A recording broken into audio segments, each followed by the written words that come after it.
Mga pagsubok at tukso. Mapalad ang taong nananatiling matatag sa kabila ng mga pagsubok dahil pagkatapos niyang mapagtagumpayan ang mga ito, tatanggapin niya bilang gantimpala ang buhay na walang hanggan na ipinangako ng Diyos sa mga nagmamahal sa Kanya. Kung dumaranas ng tukso ang isang tao, hindi niya dapat isiping galing ito sa Diyos dahil hindi maaring matukso ang Diyos sa kasamaan at hindi rin siya nanunukso sa kahit kanino. Natutokso ang isang tao kapag nahihikayat siya at nadadala ng sariling pagnanasa.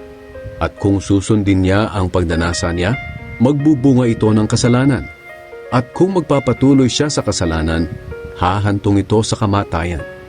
Kaya huwag kayong magpadaya mga minamahal kong kapatid. Lahat ng mabubuti at angkop na kaloob ay nanggagaling sa Diyos na siyang lumikha ng mga bagay sa langit na nagbibigay liwanag. At kahit pabago-bago at paiba-iba ang anyo ng anino ng mga ito, ang Diyos ay hindi nagbabago. Ayon sa kanyang kalooban, ginawa niya tayong mga anak niya sa pamamagitan ng pagkilala natin sa katotohanan upang maging higit tayo sa lahat ng nilikha niya.